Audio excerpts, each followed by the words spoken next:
Hello everyone, कैसे हैं आप सभी का बहुत बहुत स्वागत है। एडीओ का ये क्लास 104 है और इसमें हम लोग ग्रामीण विकास की फ्लैगशिप योजनाओं के अंतर्गत सूचना का अधिकार अधिनियम 2005 से रिलेटेड 30 महत्वपूर्ण प्रश्नों को देखेंगे। सूचना का अधिकार अधिनियम 2005 का ये भाग तीसरा है। ठीक है, इससे पहले जो है 2 वीडियो सूचना का अधिकार अधिनियम 2005 से रिलेटेड वीडियो जो है 2 डल चुके हैं। यदि आप लोग उसे नहीं देखे हैं तो जाके ज़रूर देखिएगा, आपको बेनिफिट होगा। ठीक है, और यदि वीडियो अच्छा लगता है तो इसे अपने और दोस्तों के साथ शेयर करिए जो एडीओ एग्ज़ाम की तैयारी कर रहे हैं, है ना। और जो पहली बार चैनल पे विजिट किए हैं उन लोगों से रिक्वेस्ट है कि प्लीज़ चैनल को सब्सक्राइब करिए। आपको जो है रोज़ एडीओ से रिलेटेड वीडियो मिलते रहेंगे। ठीक है, तो चलिए देखते हैं क्वेश्चन। पहला क्वेश्चन है, सूचना का अधिकार अधिनियम में सक्षम प्राधिकारी से अभिप्रेत है। पहला है विधानसभा की दशा में विधानसभा अध्यक्ष, दूसरा है सर्वोच्च न्यायालय की दशा में भारत का मुख्य न्यायाधीश और तीसरा है ग्राम पंचायत की दशा में पंचायत का सरपंच। तो इसका जो सही आंसर है ऑप्शन नंबर सी है। ठीक है, 1 और 2 सूचना का अधिकार अधिनियम में सक्षम प्राधिकारी से जो मतलब है उसका यही है कि विधानसभा की दशा में विधानसभा अध्यक्ष होगा, है ना, उसका सक्षम प्राधिकारी, और सर्वोच्च न्यायालय की दशा में जो है भारत का जो मुख्य न्यायाधीश होगा उससे। ठीक है, तो ऑप्शन नंबर सी इसका सही आंसर है, 1 और 2। ठीक है, देखते हैं अगला क्वेश्चन। क्वेश्चन नंबर 2 है, सूचना का अधिकार अधिनियम के संदर्भ में कौन सा कथन गलत है। जो गलत कथन है उसको बताना है। ऑप्शन ए है धारा 1 विस्तार और संक्षिप्त नाम से संबंधित है। बी है केंद्र एवं राज्य सरकार के नियंत्रणाधीन सभी लोक प्राधिकार शामिल हैं। सी है सक्षम प्राधिकारी के रूप में लोकसभा अध्यक्ष शामिल है। और डी है इसमें परिभाषाओं को धारा 3 में शामिल किया गया है। तो गलत कथन बताना है ना सूचना का अधिकार अधिनियम 2005 के संदर्भ में। तो इसका जो सही आंसर है ऑप्शन नंबर डी है, इसमें परिभाषाओं को धारा 3 में शामिल किया गया है। नहीं, किसी भी अधिनियम का जो परिभाषा होता है धारा 2 में शामिल होता है ना। तो जो गलत कथन है ऑप्शन नंबर डी हो जाएगा, इसमें परिभाषाओं को धारा 3 में शामिल किया गया है। देखते हैं अगला क्वेश्चन। क्वेश्चन नंबर 3 है, सूचना के अधिकार अधिनियम के संदर्भ में सही कथन चयन कीजिए। पहला है इसे पहले राज्यसभा में पारित किया गया, दूसरा है तत्पश्चात लोकसभा में पारित किया गया और तीसरा है 15 जून 2005 को राष्ट्रपति द्वारा स्वीकृत हुआ। तो इसका जो सही आंसर है, जो कि सही कथन का चुनाव करना है, ऑप्शन नंबर सी केवल 3। ठीक है, 15 जून 2005 को जो है राष्ट्रपति के द्वारा स्वीकृत हुआ। ऑप्शन नंबर सी इस क्वेश्चन का सही आंसर है, सिर्फ 3। ठीक है, देखते हैं अगला क्वेश्चन। क्वेश्चन नंबर 4 है, सूचना का अधिकार अधिनियम के अंतर्गत कोई व्यक्ति किसी लोक प्राधिकारी के नियंत्रणाधीन किसके संबंध में सूचना की मांग कर सकता है।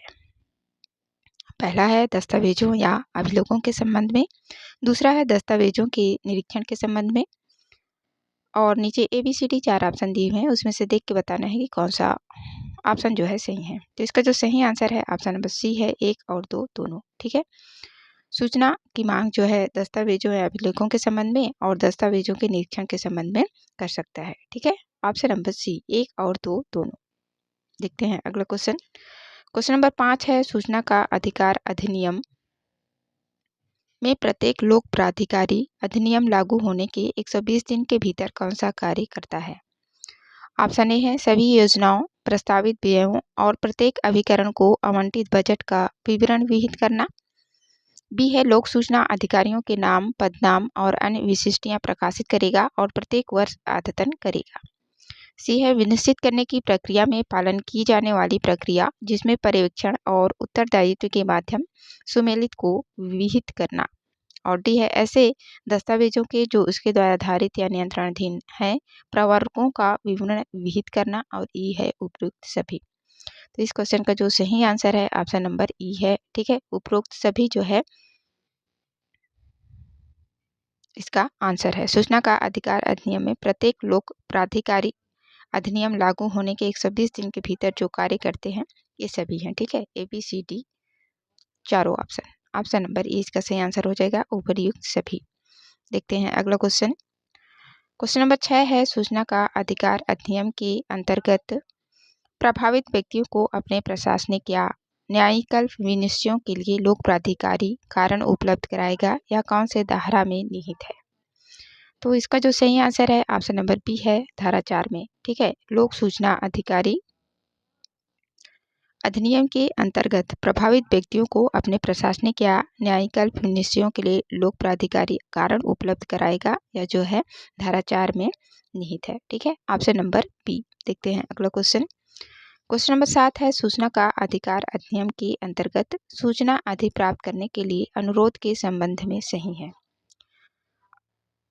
ऑप्शन ए है लिखित माध्यम से कर सकता है, बी है इलेक्ट्रॉनिक माध्यम से कर सकता है, सी है हिंदी और अंग्रेजी भाषा में कर सकता है, और डी है उपयुक्त सभी।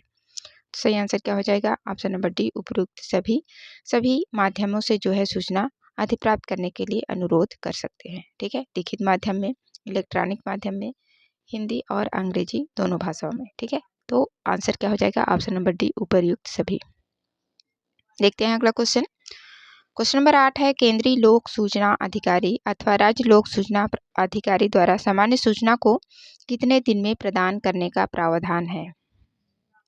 ऑप्शन ए है 10 दिन, बी है 15 दिन, सी है 20 दिन, और डी है 30 दिन। तो सही आंसर क्या हो जाएगा? ऑप्शन नंबर डी, 30 दिन।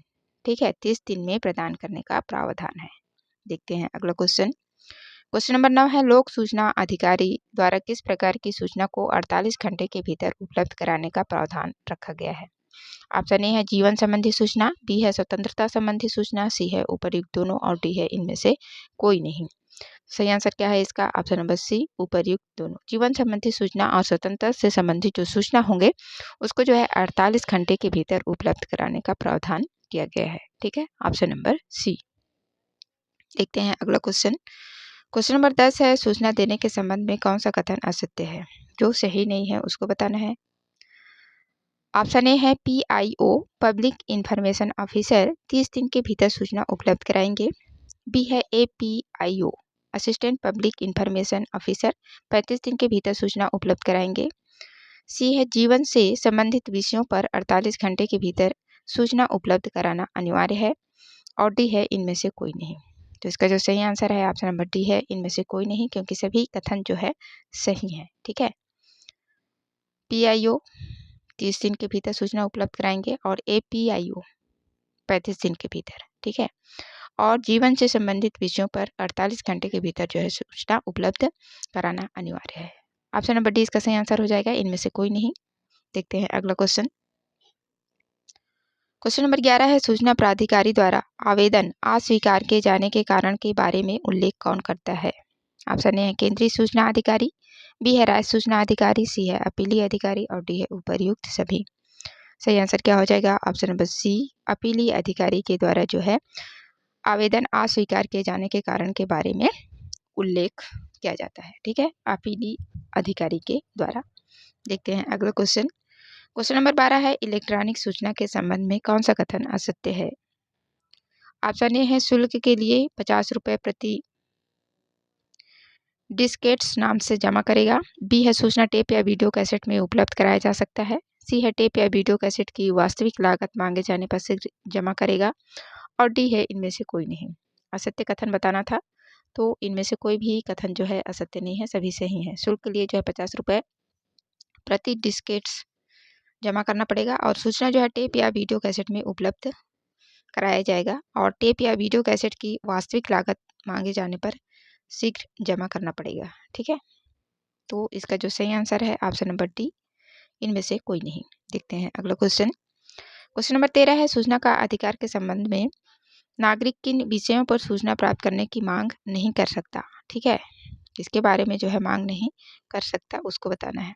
ऑप्शन ए है किसी विदेशी सरकार से विश्वास में प्राप्त सूचनाएं, बी है किसी व्यक्ति के शरीर सुरक्षा या जीवन को खतरा पहुंचे ऐसी सूचना, और सी है संसद या राज्य विधानमंडल के विशेषाधिकार संबंधी जानकारी, और डी है उपयुक्त सभी। तो इस तरह की किसी भी प्रकार की जानकारी की सूचना जो है कोई भी नागरिक नहीं प्राप्त कर सकता। ठीक है ना, नहीं मांग सकता है। ऑप्शन नंबर डी इसका सही आंसर हो जाएगा, उपयुक्त सभी। देखते हैं अगला क्वेश्चन। क्वेश्चन नंबर 14 है, शास्ति अधिरोपण के संदर्भ में कौन सा कथन सत्य है? ऑप्शन ए है सूचना को नष्ट करने का सूचना को नष्ट करने पर अधिरोपित हो सकता है। बी है शास्ति की कुल रकम 25,000 से अधिक नहीं होगी। सी है ए और बी दोनों, और डी है इनमें से कोई नहीं। तो सही आंसर क्या हो जाएगा? ऑप्शन नंबर सी, ए और बी दोनों। ठीक है, शास्ति अधिरोपण के संदर्भ में जो कथन सत्य है, सूचना को नष्ट करने पर अधिरोपित हो सकता है ना, और शास्ति की जो कुल रकम होगी 25,000 से अधिक नहीं होगी। ऑप्शन नंबर सी इसका सही आंसर है, ए और बी दोनों। ठीक है, शास्त्रीय अधिरोपण के संदर्भ में जो सही कथन है दोनों है। देखते हैं अगला क्वेश्चन। क्वेश्चन नंबर 15 है, राज्य सूचना आयोग के अध्यक्ष एवं सदस्यों की नियुक्ति में योग्यता का मापदंड होगा। ऑप्शन ए है विधि में प्रख्यात हो, बी है समाज सेवा में प्रख्यात हो, सी है पत्रकारिता का अनुभव हो, और डी है उपर्युक्त सभी। तो इसका जो सही आंसर है ऑप्शन नंबर डी, उपर्युक्त सभी। इन सभी में जो है प्रख्यात हो तभी जो है राज्य सूचना आयोग के अध्यक्ष और सदस्यों की नियुक्ति के लिए जो है वो पात्रता रखेंगे। ठीक है, विधि में प्रख्यात हो, समाज सेवा में प्रख्यात हो, पत्रकारिता का भी अनुभव होना चाहिए। ठीक है, देखते हैं अगला क्वेश्चन। क्वेश्चन नंबर 16 है, राज्य सूचना आयुक्त के लिए शर्तें हैं। पहला है संसद का सदस्य नहीं हो सकता। दूसरा है कोई लाभ का पद धारण नहीं कर सकता। तीसरा है कोई वृत्ति कार्य नहीं करेगा, और चौथा है कोई व्यवसाय नहीं कर सकता। तो इसका जो सही आंसर है ऑप्शन नंबर डी है, उपर्युक्त सभी। है ना, राज्य सूचना आयुक्त के लिए जो शर्तें हैं ये सभी है। ठीक, उपर्युक्त सभी। देखते हैं अगला क्वेश्चन। क्वेश्चन नंबर 17 है, राज्य सूचना आयोग के अध्यक्ष एवं सदस्यों को राज्यपाल द्वारा सीधे तौर पर हटाए जाने का आधार है। पहला है पदावधि के दौरान अपने पद के कर्तव्यों से परे किसी वैतनिक नियोजन में लगा हो। दूसरा है मानसिक शारीरिक रूप से अक्षम हो। तीसरा है वित्तीय या अन्य हित अर्जित किए हों जिसका प्रतिकूल प्रभाव पड़े, और चौथा है दिवालिया घोषित किया गया हो। तो सही आंसर क्या हो जाएगा? ऑप्शन नंबर डी, उपर्युक्त सभी। इन सभी कारणों से जो है राज्य सूचना आयोग के अध्यक्ष और उसके सदस्य को राज्यपाल द्वारा जो है उसके पद से हटाया जा सकता है। ठीक है, ऑप्शन नंबर डी, उपर्युक्त सभी। पदावधि के दौरान यदि उसने अपने पद के कर्तव्यों से परे कोई वैतनिक नियोजन कार्य करता हो, है ना, मानसिक शारीरिक रूप से अक्षम हो, वित्तीय अन्य हित अर्जित किए हो जिसका प्रतिकूल प्रभाव पड़े, और फिर न्यायालय के द्वारा जो है दिवालिया या फिर पागल घोषित किया गया हो, तो इन सभी कारणों पे जो है राज्यपाल अध्यक्ष और उसके सदस्य को उसके पद से हटा सकता है। ठीक है, ऑप्शन नंबर डी। देखते हैं अगला क्वेश्चन। क्वेश्चन नंबर 18 है, राज्य सूचना आयुक्त की नियुक्ति किसके द्वारा की जाती है। ऑप्शन ए है राज्यपाल द्वारा, बी है समिति की सिफारिश से, सी है उपर्युक्त दोनों, और डी है इनमें से कोई नहीं। तो सही आंसर क्या हो जाएगा? ऑप्शन नंबर सी, राज्य सूचना आयुक्त की नियुक्ति जो है किसके द्वारा की जाती है, तो समिति की सिफारिश पर और राज्यपाल द्वारा। ठीक है, तो ऑप्शन नंबर सी इसका सही आंसर हो जाएगा, उपर्युक्त दोनों। देखते हैं अगला क्वेश्चन। क्वेश्चन नंबर 19 है, राज्य सूचना आयोग का गठन किसके द्वारा किया जाता है। सही आंसर क्या हो जाएगा? राज्य सरकार के द्वारा, है ना। राज्य सूचना आयोग का गठन राज्य सरकार के द्वारा किया जाता है। देखते हैं अगला क्वेश्चन। क्वेश्चन नंबर 20 है, केंद्रीय सूचना आयोग के अध्यक्ष को कौन शपथ दिलाता है। केंद्रीय सूचना, ठीक है, तो केंद्र का है तो इसको कौन दिलाएगा शपथ? राष्ट्रपति। ठीक है ना, ऑप्शन नंबर बी, राष्ट्रपति। देखते हैं अगला क्वेश्चन। क्वेश्चन नंबर 21 है, मुख्य सूचना आयुक्त अपना इस्तीफा किसे दे सकता है। मुख्य सूचना आयुक्त है तो शपथ जब राष्ट्रपति दिलाएगा तो उसका इस्तीफा जो है किसको नाम से संबोधित करके देगा, तो राष्ट्रपति को। ठीक है, ऑप्शन नंबर ए इसका सही आंसर हो जाएगा, राष्ट्रपति को संबोधित करके जो है मुख्य सूचना आयुक्त अपना इस्तीफा दे सकता है। ठीक है, ऑप्शन नंबर ए। देखते हैं अगला क्वेश्चन। क्वेश्चन नंबर 22 है, मुख्य सूचना आयुक्त के पद मुक्ति के संबंध में कौन सा कथन सही है। ऑप्शन ए है राष्ट्रपति के आदेश पर, बी है साबित कदाचार या असमर्थता के आधार पर, सी है उच्चतम न्यायालय द्वारा किए गए जांच के पश्चात, और डी है उपर्युक्त सभी। तो इन सभी कारणों के पश्चात जो है मुख्य सूचना आयुक्त को उसके पद से मुक्त किया जा सकता है। ठीक है, ऑप्शन नंबर डी, उपर्युक्त सभी। देखते हैं अगला क्वेश्चन। क्वेश्चन नंबर 23 है, मुख्य सूचना आयुक्त की योग्यता संबंधी सही विकल्प है। ऑप्शन ए है शासन प्रशासन का अनुभव, बी है विधि में पारंगत, सी है विज्ञान और प्रौद्योगिकी का समुचित ज्ञान, और डी है उपर्युक्त सभी। तो सही आंसर क्या हो जाएगा? ऑप्शन नंबर डी, मुख्य सूचना आयुक्त के लिए जो योग्यता निर्धारित किए गए हैं ये सभी है। ठीक है, शासन प्रशासन का अनुभव हो, विधि में पारंगत हो, और विज्ञान और प्रौद्योगिकी का जो है उसको समुचित ज्ञान हो, है ना। तो ऑप्शन नंबर डी इसका सही आंसर हो जाएगा, उपर्युक्त सभी। देखते हैं अगला क्वेश्चन। क्वेश्चन नंबर 24 है, मुख्य सूचना आयोग के संबंध में गलत कथन को पहचानिए। ऑप्शन ए है केंद्र सरकार द्वारा इसका गठन किया जाता है। बी है सदस्यों की संख्या 12 होती है। सी है नियुक्ति समिति की सिफारिश पर होती है। और डी है नियुक्ति राष्ट्रपति द्वारा की जाती है। गलत कथन बताना है, ठीक है। मुख्य सूचना आयोग के बारे में गलत कथन। तो जो गलत कथन है ऑप्शन नंबर बी हो जाएगा, सदस्यों की संख्या 12 होती है। इसमें सदस्यों की संख्या कोई निश्चित नहीं है ना, लेकिन अपनी जरूरत के अनुसार जो है 10 से अधिक हो सकते हैं, ठीक है। 10 से अधिक, 12, 13, 14 जितना भी हो सकता है, कोई एक निश्चित संख्या नहीं है कि सिर्फ 12 ही होंगे, ठीक। तो जैसे ही आंसर होगा इसका गलत कथन, ऑप्शन नंबर बी, सदस्यों की संख्या 12 होती है। देखते हैं अगला क्वेश्चन। क्वेश्चन नंबर 25 है, छत्तीसगढ़ राज्य के प्रथम सूचना आयुक्त कौन थे?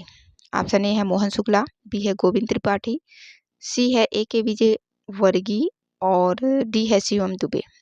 सही आंसर क्या हो जाएगा? छत्तीसगढ़ राज्य के जो प्रथम सूचना आयुक्त थे ए के विजय वर्गीय, ठीक है। Option number C. और अभी वर्तमान में कौन है? तो M.K. राउत, ठीक है। ऑप्शन नंबर सी इसका सही आंसर हो जाएगा। पहले सूचना आयुक्त छत्तीसगढ़ के कौन थे? ए.के. विजय वर्गीय और अभी वर्तमान में जो है M.K. राउत है, ठीक है। तो इसको भी ध्यान में रखेंगे। देखते हैं अगला क्वेश्चन। क्वेश्चन नंबर 26 है, सूचना के अधिकार अधिनियम के धारा 19 में किन बातों का उल्लेख है? ऑप्शन ए है इसके तहत अपीली अधिकार दिया गया है। बी है प्रथम सूचना अधिकारी द्वारा निश्चित समय में सूचना नहीं देने पर अपील किया जा सकता है। सी है अपूर्ण सूचना देने पर अपील किया जा सकता है और डी है उपर्युक्त सभी। सही आंसर ऑप्शन नंबर डी, उपर्युक्त सभी है ना। धारा 19 में जो है ये सभी का प्रावधान है, ठीक है। इसके तहत अपीली अधिकार दिया गया है। प्रथम सूचना अधिकारी द्वारा निश्चित समय में यदि सूचना नहीं दिया जाता है तो अपील किया जा सकता है और अपूर्ण सूचना देने पर अपील किया जा सकता है। तो ऑप्शन नंबर डी, उपर्युक्त सभी इसका सही आंसर है। देखते हैं अगला क्वेश्चन। क्वेश्चन नंबर 27 है, सूचना अधिकार अधिनियम की धारा 20 में किन बातों का प्रावधान है?